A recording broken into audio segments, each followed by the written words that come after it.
All right, we're going to start chapter 2 of Charlotte's Web. So in chapter 1, we were introduced to the family. We were introduced to this new little pig that was the runt, which we learned meant that he was the smallest baby, and Fern fought to keep him alive and said his life matters. It's injustice to kill this pig. Let me take care of it. And Mom and Dad agreed, Mr. and Mrs. Arabelle. And then right at the end of chapter 1, we also learned about her brother. And we learned that her brother is asking, well, why can't I have a pig? And we kind of learned a little tiny bit about him. So let's go into chapter 2, which starts on page 8 of the PDF document, and its title is Wilbur. Fern loved Wilbur more than anything. She loved to stroke him, to feed him, to put him to bed. Every morning, as soon as she got up, she warmed his milk, tied his bib on, and held the bottle for him. Try to imagine that in your head, of putting a bib on a pig, holding it, and feeding it. Every afternoon, when the school bus stopped in front of her house, she jumped out and ran to the kitchen to fix another bottle for him. She fed him again at supper time and again just before going to bed. Mrs. Arabelle gave him a feeding around noontime each day when Fern was away at school. Wilbur loved his milk, and he was never happier than when Fern was warming up a bottle for him. He would stand and gaze up at her with adoring eyes.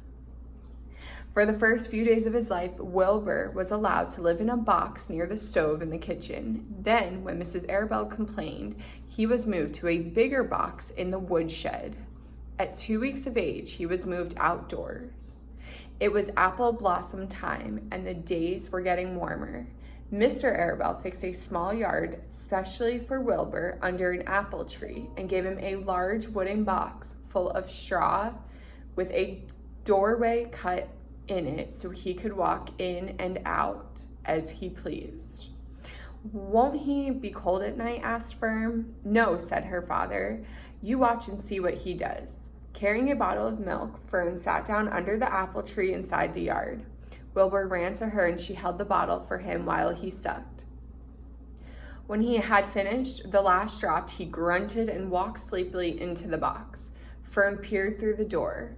Wilbur was poking the straw with his snout. In a short time, he had dug a tunnel in the straw. He crawled into the tunnel and disappeared from sight, completely covered with straw. Fern was enchanted. Enchanted is another one of our vocabulary words. It relieved her mind to know that her baby would sleep covered up. Every morning after breakfast, Wilbur walked out to the road, I'm on page 10 now, with Fern and waited with her till the bus came. She would wave goodbye to him, and he would stand and watch the bus until it vanished around the turn. While Fern was in school, Wilbur was shut up inside his yard. But as soon as she got home in the afternoon, she would take him out and he would follow her around the place. If she went into the house, Wilbur went too. If she went upstairs, Wilbur would wait at the bottom step until she came down again. If she took her doll for a walk in the doll carriage, Wilbur followed along. Sometimes on these journeys, Wilbur would get tired and Fern would pick up and put him in the carriage alongside the doll. He liked this, and if he was very tired, he would close his eyes and go to sleep under the doll's blanket. He looked cute when his eyes were closed because his lashes were so long. The doll would close her eyes too, and Fern would wheel the carriage very slowly and smoothly so as not to wake her infants. One warm afternoon, Fern and Avery put on bathing suits and went down to the brook for a swim. Now, if we don't know what a brook is, we can use context clues and know it's something with water. Wilbur tagged along at Fern's heels. When she waded to the brook, Wilbur waded in with her. He found the water quite cold, too cold for his liking. So while the children swam and played and splashed water at each other, Wilbur amused himself in the mud along the edge of the brook, while it was warm and moist and delightfully sticky and oozy. Every day was a happy day and every night was peaceful. Wilbur was what farmers called a spring pig, which simply meant that he was born in the springtime. When he was 5 weeks old, Arabelle said he was now big enough to sell. And I'm sorry, let me go back to that. Hold on. I'm at the top of page 12. When he was 5 weeks old, Mr. Arabelle said he was now big enough to sell and would have to be sold.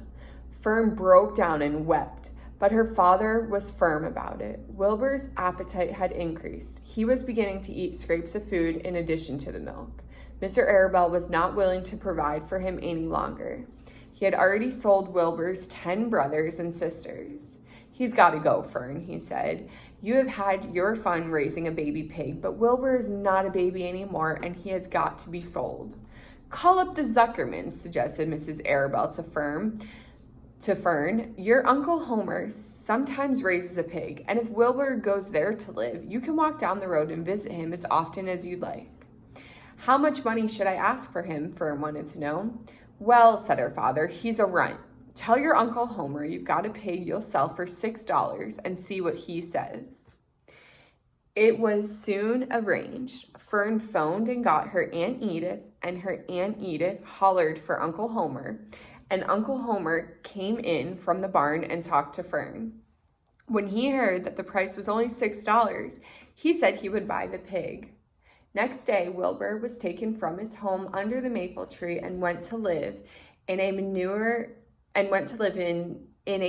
pile in the cellar of Zuckerman's barn. That is the end of chapter 2. And if you look at your activity, your novel study, of course, I'm on the front camera, so it's not going to work very well. There's a quick write assignment that says write about your pet. If you don't have one, write about a pet that you wish to have. There are also multiple choice questions. How old is Wilbur when he is sold? For how much money does Fern sell Wilbur? And I want you looking back and finding these answers from the 2 chapters we just read. There are 5 true and false questions, and then a character analysis, where you are going to write a quote from the book that supports the statement that Fern is a compassionate person. And we talked about that character trait of compassion. If you're a compassionate person, what does that mean? And what quote shows that she's compassionate now, or what evidence shows? The whole first 2 chapters, we see that she's compassionate. Tell me, or write it down, what evidence do we have that shows that she is in fact compassionate? Then the next page, you're going to see your 3 vocabulary words: injustice, blissful, and enchanted. And there are some activities there. And then I want you to answer 3 questions. And again, this is over a week, so you don't have to do this all in one day. But in detail, explain how Wilbur becomes Fern's pet for a short time. How did this happen? What was the sequence of what happened in the story? Recount that story to me and tell me, how did Wilbur become Fern's pet? Describe at least 3 activities that Fern and Wilbur do together, which again, you're using evidence. What did they do together? What did we read about? What were some of the things that they liked to do? We know that Wilbur, the little pig, liked to follow Fern everywhere. What did they do? And number 3, in these chapters, Fern experiences many emotions. Name 3 of her emotions and explain the reasons behind them. So we know that first she was fighting for Wilbur. We know that that turned into love and compassion for this pig. And then how is she feeling towards the end when Dad said that we have to give Wilbur up? After that, that's all your reading assignments for this week, other than completing 3 iReady lessons. If you have any questions, please send any of us a message and we'll get back to you. Okay, bye guys.